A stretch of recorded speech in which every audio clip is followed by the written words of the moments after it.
Halo, selamat jumpa pada kelas kreatif. Kali ini saya ingin mengupas tentang apa yang disebut dengan Trans Global Leadership.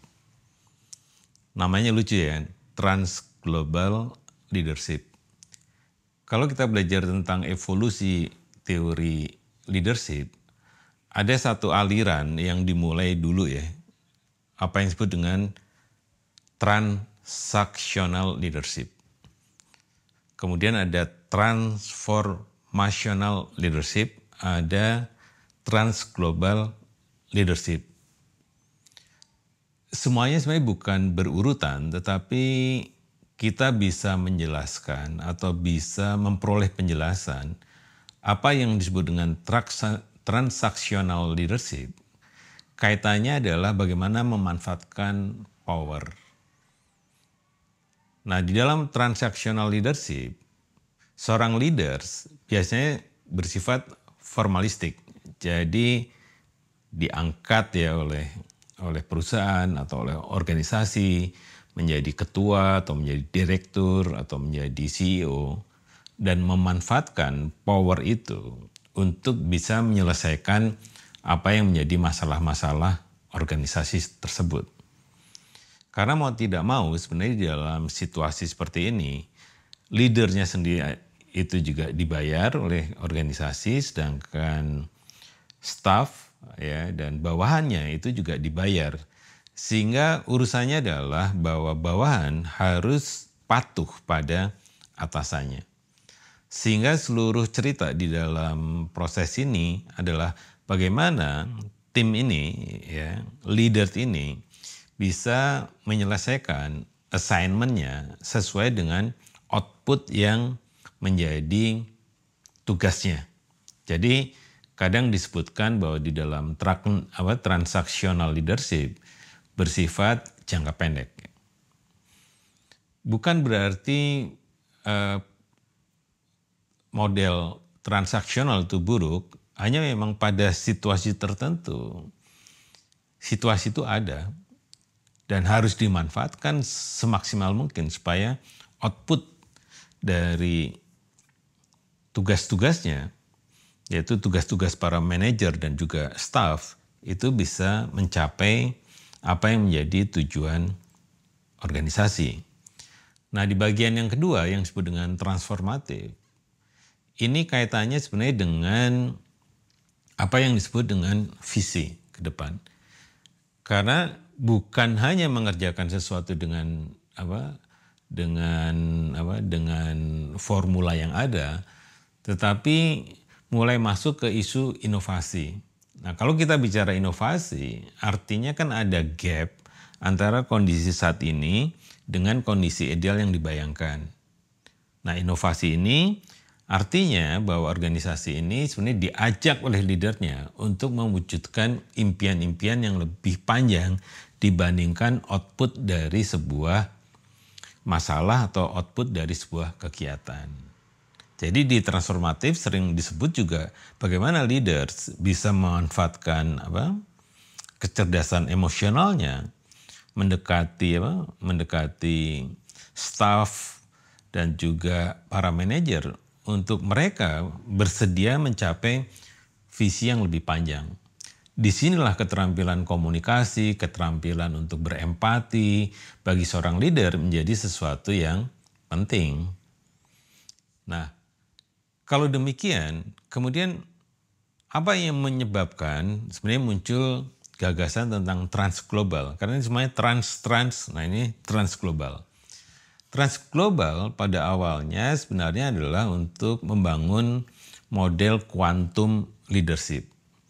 Yaitu banyak pikiran-pikiran dari awal 90-an, awal 2000-an, para pemikir menyebutkan bahwa situasi yang dihadapi oleh organisasi pada masa-masa itu dan juga masa kini dan juga masa depan, mereka menyebutkan bahwa organisasi menghadapi apa yang disebut dengan uncertainty, ketidakpastian, satu. Yang kedua adalah complexity, ya. Kemudian menghadapi situasi yang volatil, artinya bahwa perubahannya itu makin cepat. Itu kelihatan sekali ya dengan perubahan teknologi internet misalnya, itu inovasi saat ini sifatnya itu eksponensial. Ya, bukan seperti ini gitu. Ya, transformasi dari handphone, laptop dan sebagainya itu tidak terkirakan ya sampai ketemu komputer aja komputer personal tahun 80-an, kemudian mencapai handphone sekarang bahkan smartphone, itu waktunya makin pendek inovasinya gitu. Nah, dengan demikian perusahaan sebenarnya menghadapi perubahan-perubahan internal dan perubahan eksternal itu sangat-sangat cepat. Nah, cara menghadapi itu adalah tidak cukup hanya dengan inovasi, karena yang disebut dengan complexity ini adalah hubungannya dengan bahwa organisasi itu makin mengglobal gitu. Ya. Pekerjaan sekecil apapun itu akan keren dan menarik perhatian global untuk terlibat atau berkolaborasi, atau sebaliknya ide-ide yang cemerlang dari sebuah negara itu juga mulai ditawarkan ke global. Nah, di dalam pengalamannya Amerika itu pernah mengalami kegagalan bagaimana mereka bekerja di banyak negara, karena ternyata isunya bukan soal kecerdasan kognitifnya, itu pasti juara kan. Kemudian kecerdasan emosional tadi, itu juga bisa dikembangkan berdasarkan pengalaman-pengalamannya. Kecerdasan etik itu juga bagian dari bagaimana perusahaan itu menjadi survive. Tetapi isu kemudian sebenarnya adalah bahwa ketika berhadapan dengan manusia lain di belahan bumi yang lain, ternyata setiap manusia itu memiliki latar budaya yang berbeda-beda. Sehingga kecerdasan budaya itu menjadi sesuatu yang harus dikuasai. Dan disinilah percakapan transglobal menjadi menarik. Karena ternyata bahwa sindrom satu adalah sindrom egosentrik, itu harus dihindari. Kemudian sindrom bahasa, bahwa bahasa dari kantor pusat itu adalah bahasa yang paling benar, itu juga gugur. Kemudian yang disebut dengan dengan sindrom Amerika atau sindrom Barat, bahwa Barat pasti benar, itu juga ternyata tidak sepenuhnya benar ketika berhadapan dengan lokal-lokal seperti ini. Dan yang keempat adalah bahwa tadi budaya itu sifatnya tidak bisa serta-merta bahwa saya lebih maju dibandingkan kamu yang di lokal. Karena ada yang disebut dengan relativisme budaya. Jadi budaya itu dia jagoan di tempatnya masing-masing. Jadi nggak bisa kita menganggap bahwa budaya lokal itu sebuah budaya yang sembarangan. Nah, disinilah baru muncul yang namanya transglobal. Jadi kalau kita kembali belajar dari evolusinya, maka kita patut duga di transaksional yang menjadi kecerdasan utamanya adalah kognitif. Ya, si leadernya harus punya cara berpikir, ya, cara mengambil keputusan yang di atas rata-rata. Nah, kemudian kalau kita bicara di transformatif, ya, di leader transformatif, selain kognitif, dia harus punya kecerdasan emosional dan juga kecerdasan moral.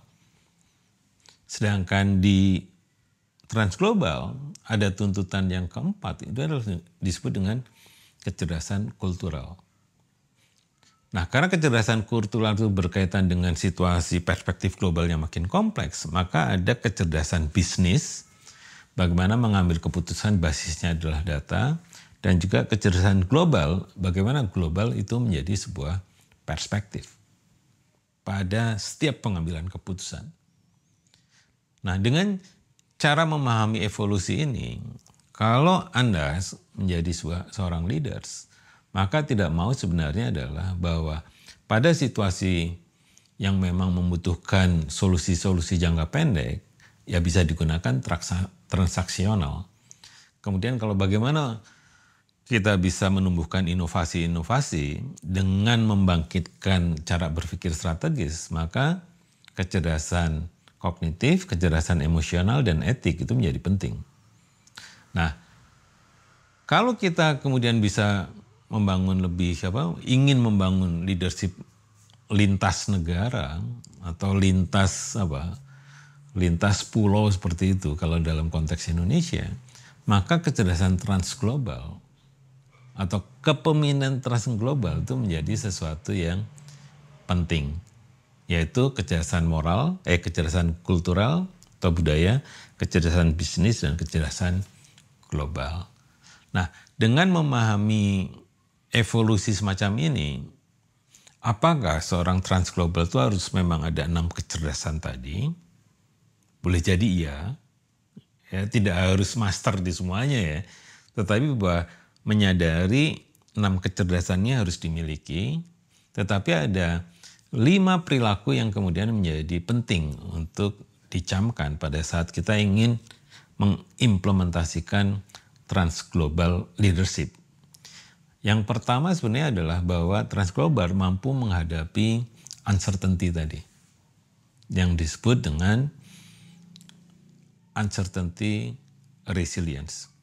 Yang kedua, cara bekerjanya lewat team connectivity. Artinya membangun tim yang basisnya adalah komunikasi yang kuat, ya, respect yang kuat, team building yang keren. Baru kemudian cara mengambil keputusannya adalah menggunakan apa yang disebut dengan responsibility perceptive. Responsibility perspektif artinya adalah bahwa seorang transglobal leadership perilakunya adalah selain memanfaatkan fakta, tetapi juga memanfaatkan apa yang disebut dengan insting.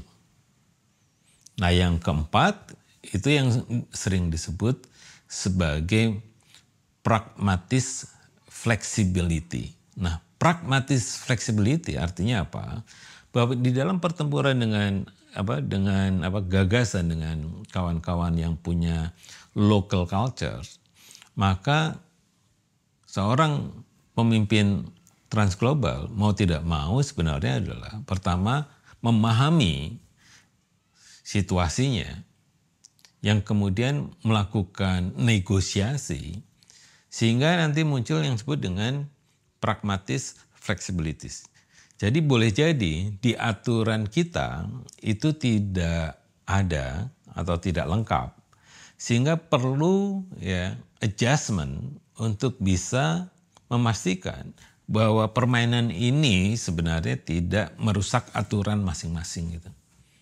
Tetap di dalam koridor aturan yang ada, tetapi ada terobosan-terobosan yang memungkinkan tujuan akhirnya terwujud. Nah, di sini kadang agak beda dengan apa yang disebut dengan kompromi. Tetapi di sini adalah bagaimana sebenarnya memberikan terobosan baru supaya apa yang sulit diputuskan itu bisa menjadi jalan keluar yang sangat-sangat cerdas. Nah, yang kelima itu yang disebut dengan global talent. Maksudnya perilakunya adalah selalu mencari tim supaya para manajer atau para direktur itu memiliki talenta yang memenuhi prasyarat transglobal. Yang tadi kecerdasannya 6, perilakunya 5 gitu. Jadi tanpa sadar sebenarnya di dalam banyak organisasi harus mampu berani ya merekrut talenta-talenta yang tidak umum gitu, karena yang kita hadapi juga tidak umum. Jadi itu saja apa yang disebut dengan transglobal leadership. Harapannya nanti saya akan kupas satu-satu mulai masing-masing kecerdasan, kemudian masing-masing perilaku, dan harapannya akan semakin mudah sebenarnya kalau kita ingin mengadopsi gagasan atau model transglobal leadership. Itu saja dari kelas kreatif Inspirit Club. Harapan kami apapun akan bermanfaat bagi kawan-kawan fasilitator khususnya, karena pada saat memfasilitasi itu mau tidak mau kita juga harus memiliki sensitivitas kaitannya dengan leadership skill. Sampai jumpa pada kelas kreatif berikutnya. Terima kasih.